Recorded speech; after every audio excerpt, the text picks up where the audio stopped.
Big headline. Golden State Warriors reportedly underestimated Kevin Durant's, quote, coldness towards organization. Even a conversation between Steph Curry and Durant left Curry feeling that a reunion was unlikely. Bruh. Kevin Durant wanted no parts of going back to Golden State. And Steph Curry, who was begging and pleading the team, the organization, the front office to get me somebody, they struck out until I guess they hit with Jimmy Butler. But to me, that does nothing for the Warriors, long term or short term. And they extended Jimmy Butler. So not only did they trade for Jimmy Butler in a move that does nothing to help the Warriors win the West or even get better in the West, but then they compounded by giving him an extension. What the hell is going on with Mike Dunleavy Jr. in the Bay? Steph got all this power in the day and age of player empowerment. Steph Curry had the chance to really shift where this organization goes. You got three, four chips. And you could have flipped and moved on from Draymond, the habitual nut hitter, Draymond Green. You could have moved on. But you didn't want to bow down. You didn't want to assert your authority. You didn't want to establish that you're that type of guy. You didn't want to be perceived like the LeBrons, right? You didn't want to be perceived like the Giannis's, who will go into that front office and tell them what needs to be said to make sure they get the help that they need to continue to play at a high level. Steph wants to run shit subtly, stealthily. You know what happens when you do that? You don't speak up when you need to speak up. And when the Warriors were about to offer a 4-year, $100 million contract, even though that's only $25 million, and yes, we're using only $25 million in NBA money, that's small. But in terms of what that meant is that the habitual nut hitter, Draymond Green, was going to finish his career as a Warrior. And what that also meant is that roster was going to be hamstrung for 4 years because of the habitual nut hitter, Draymond Green. So Steph Curry didn't speak up when he had to get Draymond Green up out of there. You don't think Steve Kerr wanted Draymond Green up out of there? He ran off Jordan Poole. Well, he punched and stole off on Jordan Poole, then ran him out of there. Then ran off Kevin Durant, who specifically was saying how much he didn't want to go back to the Bay because of Draymond Green. What the hell is going on in the Bay? Steph Curry is ruining the end of his career. We were able to get the narrative off of, well, he's never won a finals MVP. We could hold that against him. Then he got that last chip, went up there against Boston and got the finals MVP and cemented the legacy. That should have been it. Not saying he should have retired, but that was the apex. It was all going to be downhill from there. Unless you do the difficult thing.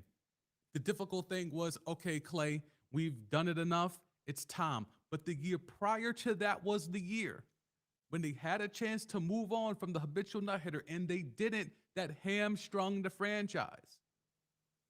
You vouched for Draymond to come back, but not for Clay. And I know the story is Steph called Clay and said, I'll speak to management if you want. First of all, that should not be a call. If you're the leader, if you're the face of the franchise, you shouldn't have to ask one of your teammates, do you want me to vouch for you?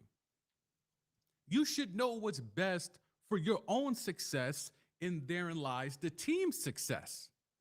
Why are you asking Clay if you should call management on his behalf? That's not leadership. That's not face of the franchise movements. That's not, I'm the guy. I'm the one. I built Chase Center. That's not the energy you want from your lead dog, if Curry even is a dog. So this Warriors thing comes down to, at some point in the last several days, Stephen Curry had a conversation with Kevin Durant that convinced him a reunion was extremely unlikely. See how the words are used here. Words matter. Extremely unlikely. That man hit that man with a real quick response. You trying to, nope. I know you and Draymond. Nope.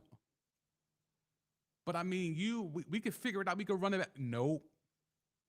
It's extremely unlikely.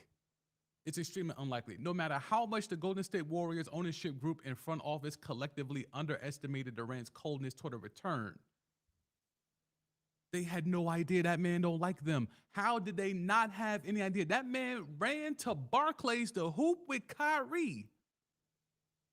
He ran to hoop with Kai at Barclays as opposed to trying to run it back for another chip.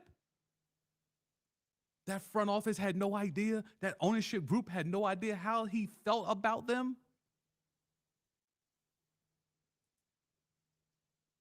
Furthermore, reports suggest that Kevin Durant has serious reservations about a potential return to the Warriors if he were to be traded there. Now, obviously, this is before KD came out and basically told Steph, I'm not pulling up, bro. His final season as a Warrior in 2018-2019, of course, marked by a devastating Achilles injury, as well as a growing belief that he wanted a dramatic change of scenery, which he found in Brooklyn, and no longer wanted to play alongside Draymond Green. That is the bar. No longer wanted to play alongside Draymond Green. Y'all tell me how that was supposed to work. The Warriors handcuffed themselves by having Draymond Green for 4 years, $100 million. Steph was not man enough or not alpha dog enough or not dog enough to go to that front office and say, it's time to move on. You're moving on from Clay next year. Okay, we need to move on from Draymond this year and rebuild on the fly. All these youngins we've had over the years. Kuminga, Moody. You tricked it off on draft night, taking Weissman over LaMelo. All the youngins, all the pieces you have had that have been built there and put there to supplement, yet you were too scared to push the button. I'll hit the chat. Corey in the house was good. KD ain't want to go home. Hell no. Hell no, he ain't want to go home. And he ain't want to go home because of this man right here. Draymond Green. He did not want to go home because of this man right here. Absolutely. And here's the thing, right? Draymond won't address this on the pod. If he talks about this on the pod, do numbers. I'll actually listen for the first time in my life if he talks about this on that pod. But he won't. He's trying to go viral now talking about talking about the Skimmadum Day, Danny Ainge and stuff like that. They're putting those clips out all over the place. Where's the clip of him talking about how Kevin Durant don't want to play with him? And how the last chance to save the end of Steph Curry's career was ruined because he ran Kevin Durant out of town. Where's that podcast episode? Where's that clip?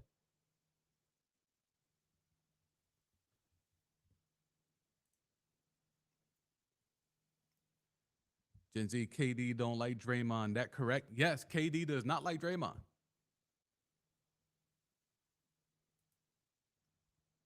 Who does like Draymond? Steph Curry. Steph might be the only one left.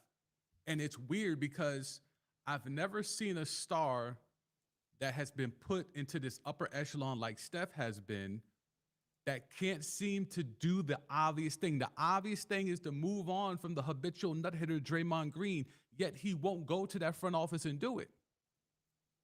That man Draymond was running around saying he could go to the Lakers, he could go to the Pistons, he could do all this stuff. And the Warriors actually believe that nonsense. Because like we've talked about here on prior live streams, the Draymond Green thing doesn't end well. I mean, we're seeing it in real time. Barkley calls him triple single for a reason, and that was at his apex. He was a triple single. What do we think that's going to look like at the end? Which, by the way, we're currently in with the habitual nut hitter. That game does not translate to a lesser role. Either he's on the floor and he's a starter or he's out the league. There's no easy transition to where I used to be a 20-10 guy. Now I'm a 10-5 guy. Now I'm a 4-3 guy. It's no, I'm a triple single that plays 30-something minutes a night, or I'm at the crib. That game does not translate to the bench. He can't be a sixth man. He can't be your first big off the bench. He doesn't have the game for that. In the organization, this organization that once touted themselves to be revolutionary, we're ahead of the game, we are changing the math of basketball. Now the dude that said that is up in Bristol, Connecticut, and now we have a Nepo baby as the GM, and he can't get any significant trades off. That's where we're at right now.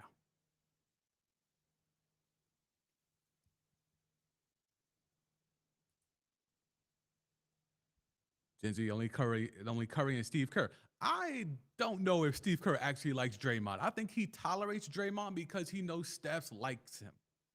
I think that's the real move there. I got to deal with him, so I tolerate him because I love Mans over there. I love Curry, so I'm going to tolerate Draymond. I think that's how that goes. The homie G has pulled up. Greg Larnard, host of Chatted Up Sports. Salute, sir. He's pulled up. Appreciate you being able to pull up. Oh, man, good to see Timeline T back in the mix. Oh, man, Timeline T, we had to take a little hiatus. The gig was working the brother too much, but we're trying to find little pockets where we could pull up. Always appreciate you being able to tap in. KD don't want no part of the Warriors' return. Crazy that he had no clue he didn't like them. Yeah, it's crazy, bro. It's absolutely insane how they couldn't figure out what we all figured out.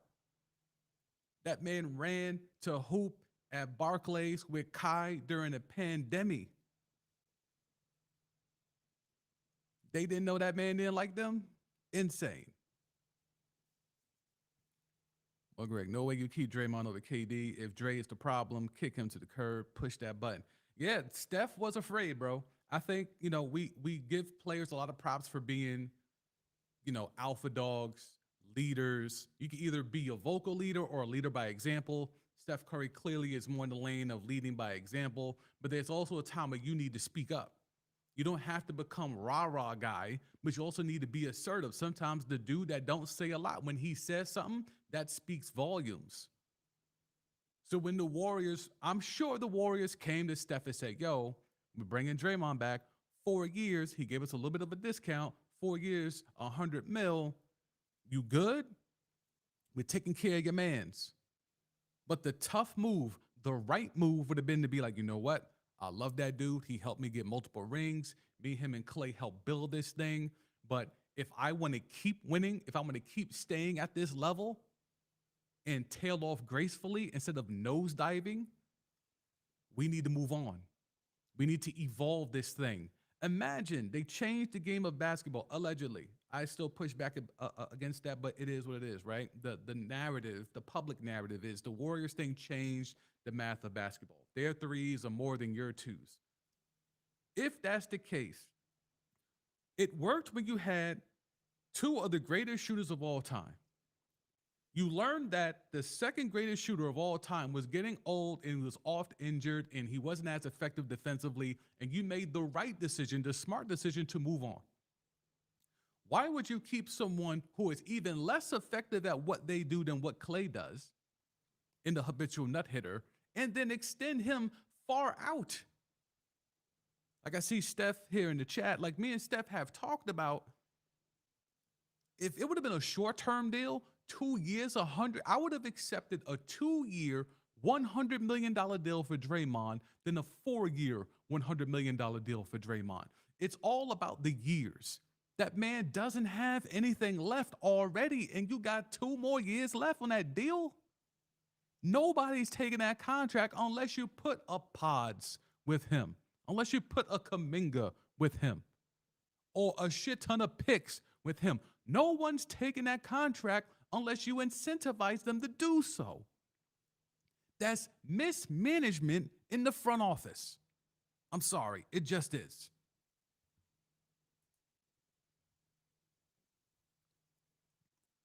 Hit the chat again. Steph in the house. I thought the final straw was trading Poole and Patrick Baldwin for CP. But, you re-up with Draymond, tear it down. I mean, it would be amazing if they could tear it down. All those youngins was supposed to be the tear down. That's the tear down. You rebuild on the fly. You have this whole thing of, do you tear it down to the studs or can you rebuild on the fly? Every organization has to come to that point, especially when it's a champion. an evolving champion, and you have your one. Steph is the one. Okay, Clay is done being the two. Who's going to be the new two? They rebuilt on the fly by bringing in the Wiggins, extending the life of that current core. But once that chip got off in Boston, once they got that one, that was it. They did all they could. They exhausted what they could with that group. That was the last remnants of that core. Now you tear it down. Now you let Kuminga run. You let Moody run. As Steph here mentioned here, you shouldn't have moved on from Patrick Baldwin. You don't go evolve by bringing in the point fraud. That's not evolving. You thought he was going to extend that thing one more year with the point fraud? A rational basketball mind thought that. Let's extend this run one more again with the point fraud. What are we talking about? And again, I always try to tell y'all, don't believe that these people in these high offices are smart. It's things like this that just show you they're not as intelligent as we give them the benefit of the doubt to be. They're just dudes in high offices. Mike Dunleavy Jr. is a Nepo hire. What credibility has he shown besides who his pops was? Yet he's running a front office. And Bob Myers before that. What the hell did Bob Myers do? Crazy times we in. Patrick in the house. What's good, Patrick? Good to see you. Steph needs to be on big dog status if he's serious about winning. Well, that's the thing, right? Like, it was the media leaked it. Let it be known that Steph is running to them and telling them, yo, I need help. Get me somebody. Get me anybody. And by doing that, it makes it, oh, well, Steph's on that type of time, right? Like, Steph's really out here. Like, no. Now don't come crying. Now don't come begging for help. Now you want KD back. Now you want KD and LeBron. Oh, you want to run the Paris squad back. Oh, okay. That's cool. How can you expect this franchise, which has sold off all of its young tradable assets in mediocre deals, to keep extending a window that's been closed? How are they now supposed to get Kevin Durant and LeBron James? Explain that to me. How the hell, after trading off your Baldwins, after tricking off James Weissman instead of taking LaMelo, all the second round picks you flipped, all the future first you have flipped, what assets did you have to go get Kevin Durant, who don't even want to be there, and LeBron, who just sniped the whole NBA for Luka? Oh, now you want help. When the front office came to you and said, Draymond, 4 years, $100 million, you good? You should have then said, no, I need help. Don't give that man that money. Don't tell him I'm telling you that. But say the franchise is ready to move on, and then I'll say all the things publicly that are riding for him because that's my man's. But I'm telling you, get him out of here. I need help. That's been done before in every sport. Hey, that's my man's, but I'm ready to move on if y'all are. I need some help. If you can improve this roster and he has to go to make that happen, I'm okay. But let's be clear, when I get asked, I'm going to have to ride for my man's. So as long as y'all are good with taking the heat on that and I get to keep my sweetheart status, then we good. But yes, do not give him that bread. We're ready to move on. That's real alpha dog shit. You think LeBron, who now everyone is trying to co-sign, yeah, LeBron had nothing. He didn't know anything.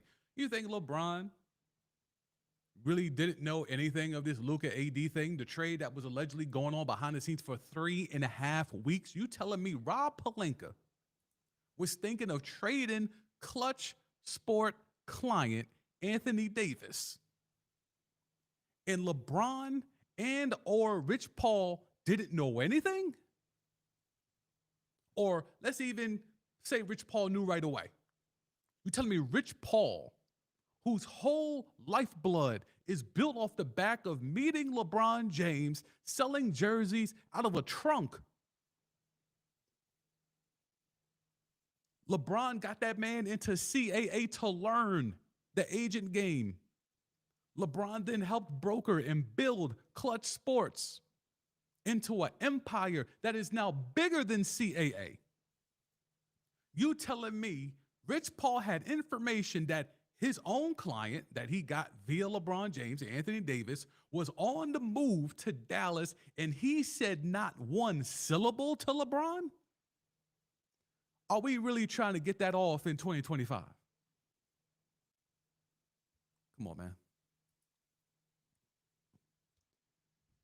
Steph, Jerry West laid the groundwork for that dynasty. That's big facts. That's big facts. That's big facts. Jerry West built that shit.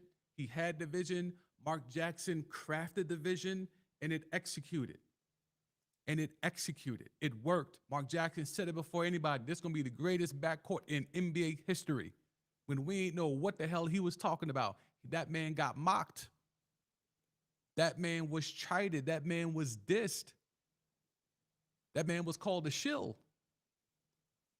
That man was right. Dog, they won chips with Andrew Bogut. That's how good that duo was. Yes, you could throw in Iguodala. Yes, you could throw in Harrison Barnes on that first one. That squad was so good, they won chips with Andrew Bogut. Zaza Pachulia. Kevon Looney. They are the Bill Cartwrights of this era.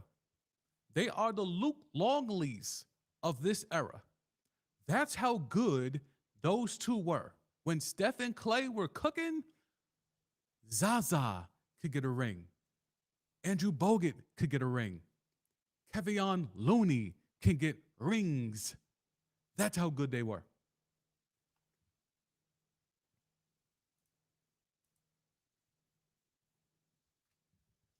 Steph, people love to call LeBron the GM, but he know when to let something go. Yeah, I mean, look, AD is his man's.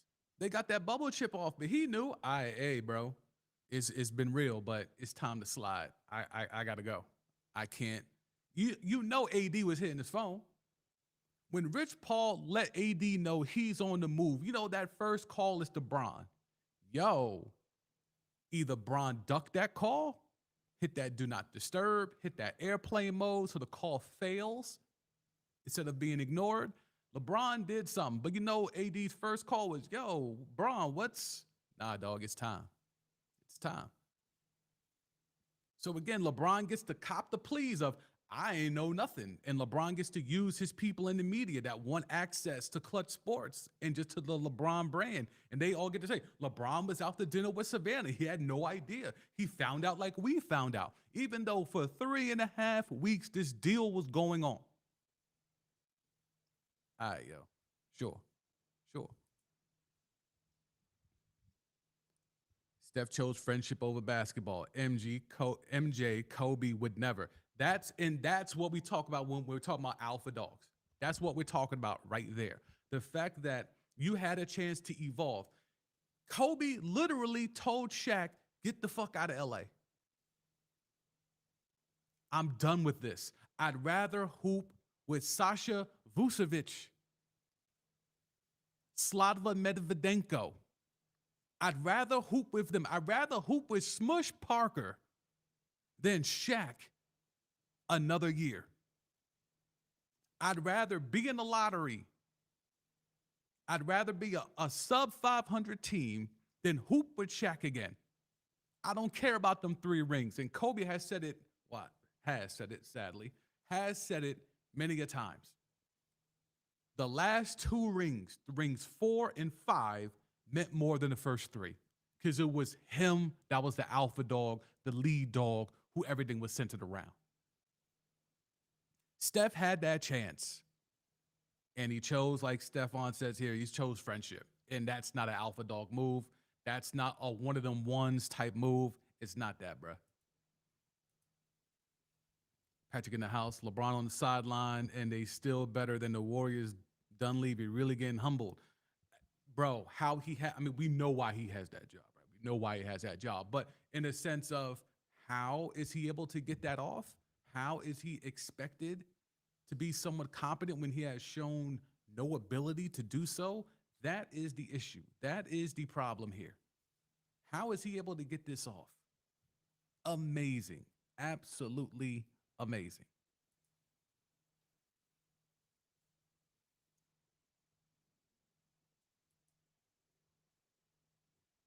Stephon Mark Jackson saw the greatness in Stephen Clay like Andy Reid saw in Patty. Nah, that's, I mean, look, dog, the real ones know.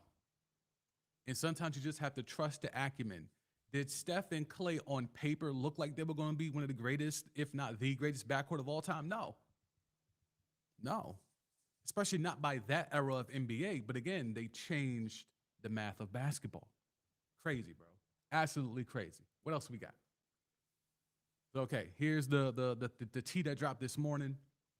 There was a deal in place that would have sent Kevin Durant to Golden State, Jimmy Butler to Phoenix, and A. Wiggins to Miami, but Durant stepped in to shut it down. Bruh. So Jimmy Butler been trying to get out of Miami, been wanting to hoop with other stars. He felt like he basically wanted his money. He wasn't getting his money. He wanted his money from Miami. Miami said, we're not giving you that money. Okay, I want up out of here. Then it was, all right, I want to go hoop with the Suns. He changed the colors of his braids. He had the Suns colors in his braids. He had the Suns colors in his kicks. This man was giving you every sign imaginable that I want to go to Phoenix. Allegedly, the Suns were in the mix trying to move heaven and earth, trying to unearth picks, trying to unveil all types of pick swaps to sweeten his deal to get Miami to pass over Jimmy Buckets.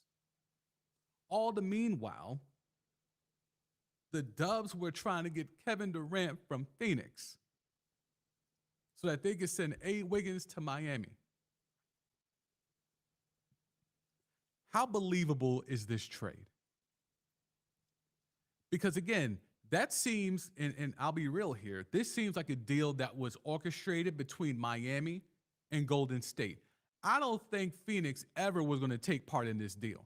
Because if you're Phoenix, why would you ever accept the deal where you get Jimmy Butler and the Warriors get Kevin Durant back? How is that a win for the Suns? So again, these are the trade scenarios where I try to give y'all the insight as to you need to think about who benefits the most in this deal, because when the reports come out, when the tea comes out, the tea is always coming from a slant. It's never neutral tea. It's never like that. This trade benefits the Heat because they get rid of Jimmy Butler and they get A. Wiggins, who is still serviceable. This definitely benefits the Warriors because they get Kevin Durant back and Steph gets the help that he's been screaming for from the mountaintops behind the scenes. But what does Phoenix get out of this? You could say cap relief because the Butler contract is off the books, but Jimmy said, wherever I go, y'all better be ready to give me an extension. So wait, I'm Phoenix. I moved Mikal Bridges and a shit ton of picks to get Kevin Durant, and now I'm going to flip that for Jimmy Butler, who's worse, and then extend him? How, Sway?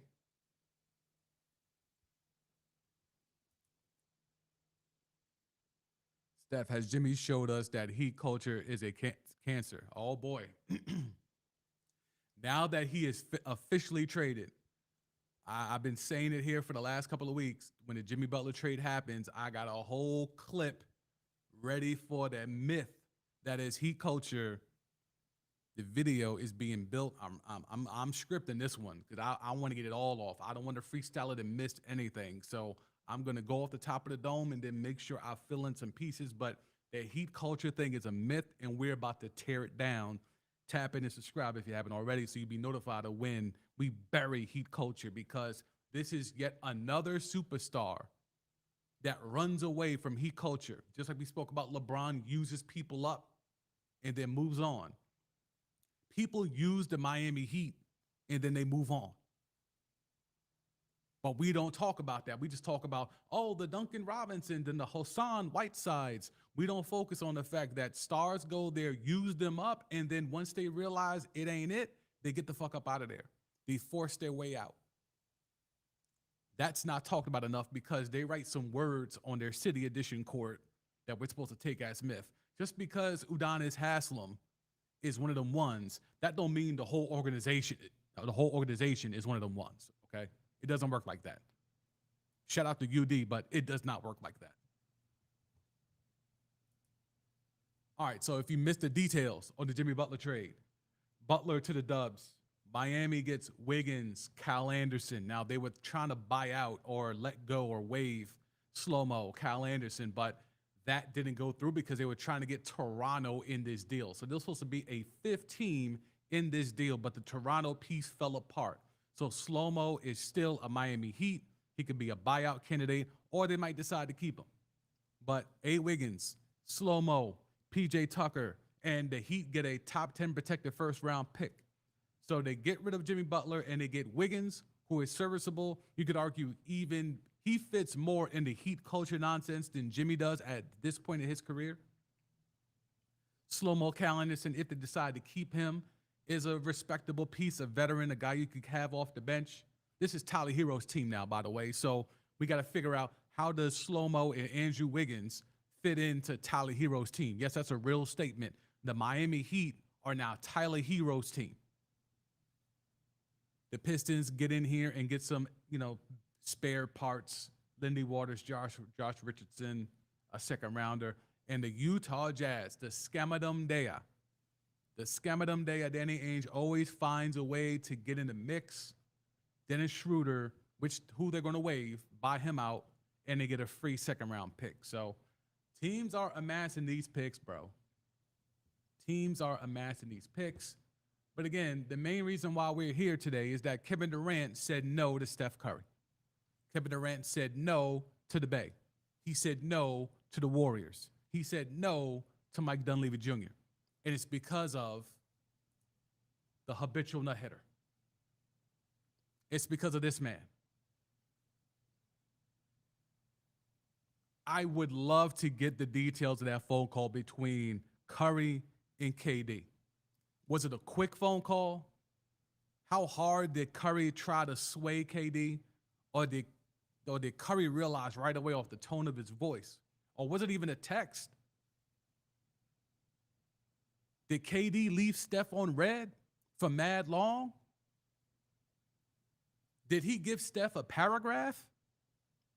Did the three bubbles pop up right away? Or did he let that man sit on it, pause for a little bit, and then hit him with the paragraph text? Because a conversation could be a text conversation. It is happening. It is happening. All right, so let's get to the Lake Show. Lake Show did a huge deal, if you let the Lakers fans tell you, a huge deal. Mark Williams, who has he's been a analytical darling for a minute, right? Because he puts up crazy numbers if you look at his if you give him starter minutes type deal. Well, what's the analytics they always use on him? Let me see if I can find it real quick. Damn, I don't have it here. So there's some analytics that show the data of if you give Mark Williams starter minutes, he's a 20-10 guy. Mark Williams is a 20-10 guy if you give him, per 35 minutes or whatever, per 36 minutes, whatever type shit, right? That's the analytics they use. So Lake Show get Mark Williams. In return, the Hornets get Dalton Connect, who I think is a really good piece. I'm not saying I'm surprised or that the Lakers should have moved on, but again, this is a win now move. We said the other day on this stream that the Lakers need a big. And you're hearing all the insiders saying, yeah, the Lakers have been focused on getting a big. Well, no shit. You traded your only big in Anthony Davis to get Luka, so of course you've been focused on getting a big, and the big is Mark Williams. Dalton Connect, Cam Reddish, yet another team. Is probably not going to happen for Cam Reddish. I've been trying to hold off and not saying that because I am still a believer in this game, but it's not going to happen for him in the league. It's not. And the Hornets get an unprotected first-round pick in 2031, which, if you're the Lakers, you hope that pick means nothing. You hope to be picking in, the high, the low 30s, 31, 32, or in the high 20s at worst. So, yeah, you can have that pick. Go ahead, Charlotte. Have a blast. In a 2030 pick swap. So, the Lake Show, get a big. So now we're looking at Luka, Reeves, Finney Smith, Rui, Mark Williams. Is that the 5 for the Lake Show? Is that a strong 5? How much better are the Lakers today, this morning, than they were yesterday? Mark Williams is a legitimate big, but again, I won't say, let me go ahead and say oft injured. I don't like putting that on people because people did that with Anthony Davis, but Mark Williams is a guy that when he's out there, he looks the part. When he's healthy, he looks the part. As you see here, just this year alone in 23 games, so not a lot of time. 16-10. So again, numbers look crazy. He finally got back into action. But again, you look at his numbers here. Let me see. Do I have okay, let me go to this view so y'all can see more of that. Okay. So you see it here. 43 games his rookie year, only 19 games last year, and so far only 23 games. But when he plays, he gets your production. I'm not going to say he's like Time Lord in that, but like I think ultimately he's an improvement, right? Because he's not Jackson Hayes. The best thing about Mark Williams for the Lake Show is that he's not Jackson Hayes. But where's the numbers they go? Oh, yeah, per 36 minutes. This is where it goes crazy. Yeah, per 36 minutes, this man is 22-14 with 4 assists and 2 blocks. So again, this is why the analytic nerds love him, because his per 36 is crazy. But again, can he stay on the floor? So people love to call Anthony Davis fragile, hurt all the time, all that type of stuff.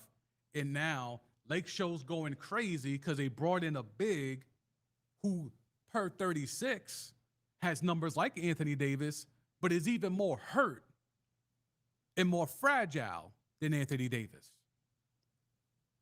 Make it make sense. All right, let's wrap up. Let's see what we got here. Brandon Ingram was on the move. I see you, Corey, in the chat. I see you. BI, Brandon Ingram's on the move to Toronto. The Pelicans are cost-cutting. CJ McCollum has to feel like, as the player union rep, what the hell did he do?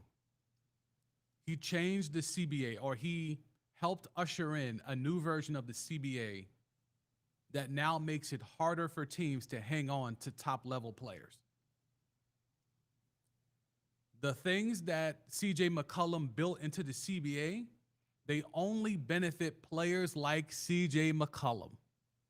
Where have we heard that before? The point fraud changed the CBA to benefit players like him at the end of his career to get more max money, change the age requirement so he could get one more max contract, circumvented the CBA to do so.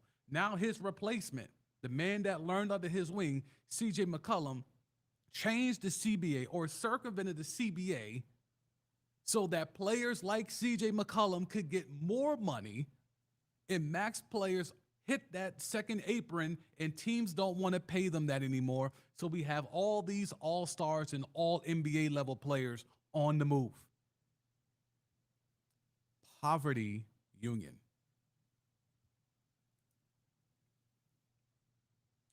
You see here, the Lakers reportedly contacted the Pistons about Jalen Durant before trading for Mark Williams. I low-key think that might have been a better move. I like Jalen Durant's game a lot. He's certainly healthier than Mark Williams, and you're going to get similar production, but he's more of a dirty, down and dirty guy in terms of defense and boards.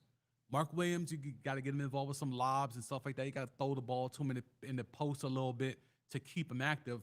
Jalen Durant knows his role. Boards, defense. That to me would have been a better fit, but Mark Williams is who the analytics say he is. Cavaliers are trying to get DeAndre Hunter. That's a mid move to me. That doesn't mean anything. Although it does always show the Atlanta Hawks, just like Steph Curry didn't want to admit when it's time to move on from Draymond Green, the Atlanta Hawks are refusing to admit that it's time to move on from Trae Young. And oh, by the way, Kyle Kuzma is now a buck. Kyle Kuzma is now a buck. Make of that what you will. Poor Chris Middleton. I think they sold him out too short. I understand it's a cost-cutting move, as Middleton is a free agent this summer. So move that salary. So for the Wizards, it's an expiry contract. But why do the Bucks think Kyle Kuzma brings anything worth a damn to them? I have absolutely no idea. I have absolutely no idea. All right, let's hit the chat real quick before we got to sign up out of here. Corey in the chat, can we get a quick Super Bowl ticket that I'm into? Whew, okay. Let's see. Can I get that window open? Super Bowl odds. Let's see what we got. Let's see what props we can get off. FanDuel gonna make me log in, or will they let me cook up? All right, let's see. FanDuel will let me cook. It appears. Okay. I'm not touching the money line. When it comes to games like this, I look for combo stats. I do that heavy in the NBA, and pretty good percentage. A lot of this equipment you're looking at is paid for off of combo bets. Anyway, so let's see. Player props. So for Mahomes, I would look at where's his alt rushing and passing, like the combined yards. That's what I look at. I look at stuff like that. And even with Saquon, like so Saquon alt rushing receiving. Again, assuming you're parlaying. If you're doing straight bets, I might have some different options for you. But in terms of just parlaying shit, I would probably sprinkle in plus 100 rushing receiving Saquon in a parlay. I think that's easy.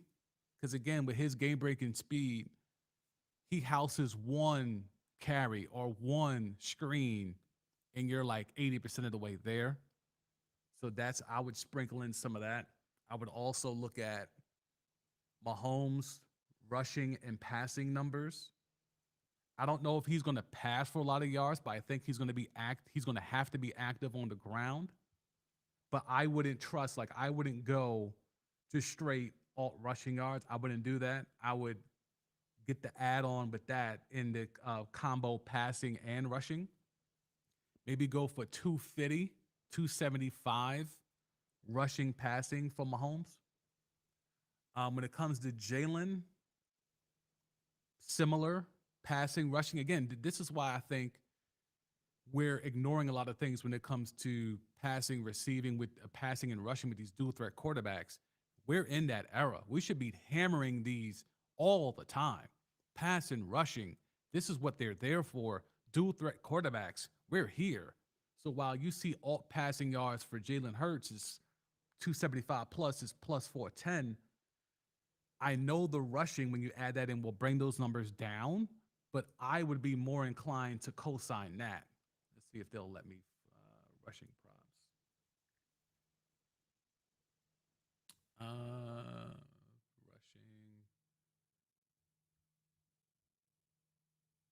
But y'all in chat, give me your biggest prop bet. I don't really care too much about who you think is going to win. If you want to have that discussion, we can. But in terms of just what is your best bet from this game? Let's see what we can get into real quick. Why are they not have, am I missing this? Mahomes alt rushing yards. Are they not comboing it? Maybe it's under passing. Okay, yeah. So Mahomes, I will find the alt. I never go with what the line is. I always try to hit the alt. Okay, here we go. Mahomes, alt pass rushing. Yeah, like again, if you're parlaying it, I'm looking at that plus 250 or that plus 275 because I think Mahomes is going to have to run. He's going to have to run in this game for that offense. I think he can't just sit back, and he's not going to be able to dissect the Eagles secondary like that. Now, where is Jalen? Jalen, okay. Yeah, Jalen, I like that that minus 130 for 250, I like that a lot. Now, he's been selective about running, but in this playoff run, he's been running a lot more. I think he's probably the healthiest he's been, certainly more healthy than last postseason. But I think Jalen gives you a lot more running in this game. So I would go minus 130 on the 250 pass and rushing. Saquon, we did that. Receiving props are going to be tough. I don't really, I mean, AJ Brown should go off. I might go alt with the AJ Brown. 80 yards is plus 126. I probably go there. Low key, Xavier Worthy, he might be good for some rushing receiving alt. Xavier Worthy rushing receiving alt. I'm not mad at this 60 right here because he's going to get a couple of catches, but then, you know, it's Andy Reid. You know they're going to work him in on some trick plays and some reverses and some jet sweeps and all that type of stuff, or maybe some direct snap stuff or whatever. Like, I like that. Xavier Worthy, 60 plus yards, minus 135, alt rushing receiving. So let's see. What say y'all in the chat? Steph Mark Williams is a suited up Thomas Bryant when he's healthy. That's a pretty good comp. That's a pretty good comp. For the Lake Show's sake, he better not be. For the Lake Show's sake, giving up Dalton Connect already, he certainly better not be. Steph, CJ is getting punished for this horrible CBA he and Grant Williams agreed on. Yeah, I mean, but again, look at the two dudes we talking about. CJ McCollum, Grant Williams. That CBA benefited players who are CJ McCollum and Grant Williams. So they're just following what the point fraud laid for them. The point fraud walked so they could run when it comes to circumventing the CBA. Steph, the Chiefs haven't allowed a 100-yard rush in the playoffs in a few years now. Yeah, that's why I sprinkle in the receiving. So they give up 60 to Saquon on the ground. Saquon going to get a strain or two. And with his speed and the way he could break tackles and stuff like that, and the way this offensive line has been mauling, especially once they get to that second level, I think is a likely chance that he gets 100 all-purpose. So I'm more going towards Saquon getting 100 all-purpose more so than 100 rushing on the ground. Look at Xavier Worthy get a lot of touches. Yeah, and I think that's where it goes. It's not just going to be on in the air. I think it's going to be on the ground as well. So we're sharing the brain there. Devonta Smith, 50 yards is a steal to me. Okay, let's see. Devonta Smith, receiving.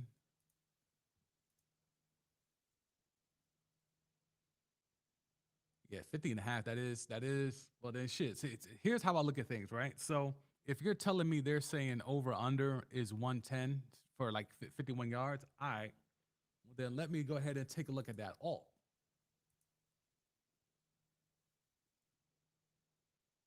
Because that alt, that 198, that's not that big of a difference. So sometimes I would sell a little short. Like, all right, you're saying he's going to get around 50. All right, I'll drop back just a little bit, and I'll just hit for the 40. But, you know, tweet his own. But I do think Devonta Smith should be, look, I'm always big on A.J. Brown, but Devonta Smith, if they're going to roll coverage over to A.J. Brown, then Devonta Smith's going to have to cook. Him and Goddard. This low-key could be a big Goddard game. You know, folks that talk about Kelsey, Goddard low-key could be sneaky here. But I think Vegas knows that because these are not great odds if you want to sprinkle in some Goddard. 50-plus yards at 118, I don't like any of those. Maybe anytime touchdown for Goddard. I could see that. What's anytime touchdown for Goddard? Plus 310 for Goddard on the anytime TD. I'm not mad at that.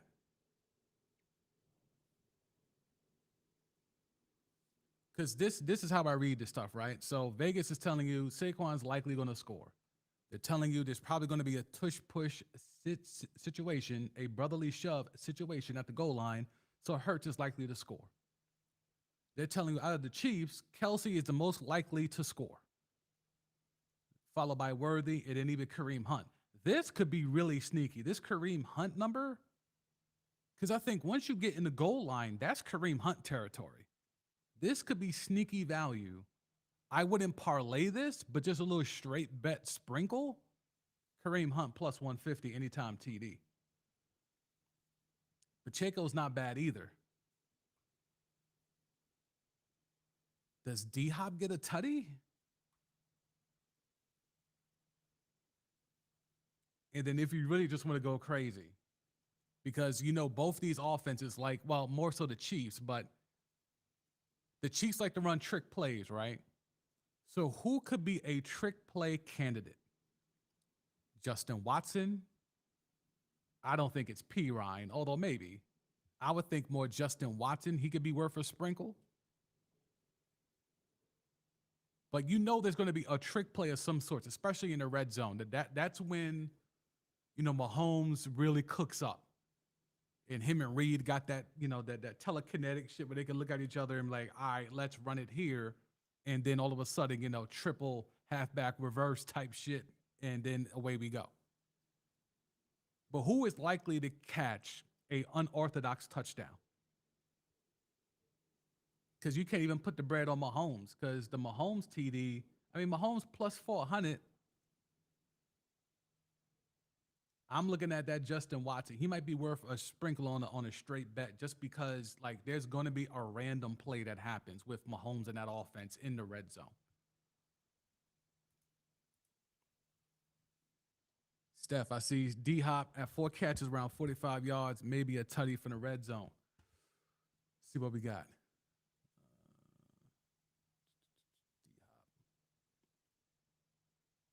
D Hop on that alt. Ooh, plus 630. That's some good value right there. If you really riding with that, that's some good value. Plus 40 yards is plus 630. He said 4 receptions. Let's see what his reception numbers looking like. I guess we could just click on him and bring up all his shit, right? Should be able to. No, can't do that. Only on the app. Okay. D Hop alt receptions. Shit, Steph. If you parlay that plus 800 for 4 plus, well, I guess you do the 3 plus. Do the 3 plus. Plus 350 to go with the plus 630. That's a hit for a lick, my boy. That's a hit for a lick right there. That's a good look right there. But let me know in the chat what bets we looking at. Maybe I'll follow a couple of those just to make the Super Bowl even more interesting. All right, let me hit the timeline just to make sure we didn't miss anything while we were streaming. Let's get this ready up in here. Let's see what we got. We could just go to Shams, I guess. Let's see.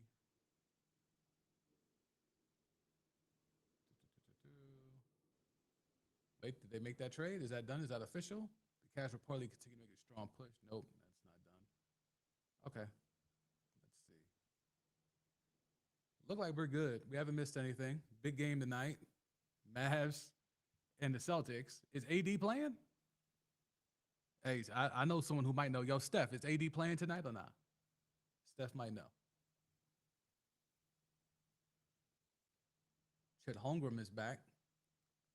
All right, I think that's it for the timeline. We didn't miss anything. All right, so the actual trade deadline is what, 3 p.m.? If there's any trades, maybe we'll hop back on live tonight. But after everything that happened yesterday, I think, including the Pelicans, officially trading everything from the Anthony Davis trade. Never forget. Never forget that Woj, in a trash narrative, was trying to smear the Lake Show, Rob Pelinka, and telling the league and said that people around the league agreed that the Pelicans got the better of the Anthony Davis trade. That was a thing that really happened. Anywho, this is why we're here. Your man's Kevin Durant said no to Steph Curry, and he said no to Steph Curry because of this man right here, Draymond Green. Thank y'all for pulling up. Steph says he does think AD is playing. All right, so Steph is one to know. All right, so I appreciate all of y'all for tapping in. We may run the block, spin the block tonight, depending on what trades happen. If nothing happens, nothing big anyway, then I'll probably see y'all over the weekend. But if not, something does pop off, we'll be back up in here tonight. So thank everyone for pulling up. This was a quick stream just to get these thoughts out, just to have y'all communicate and get together and chop it up. So always appreciate y'all for tapping in. I'll catch y'all next time on Timeline T. Peace.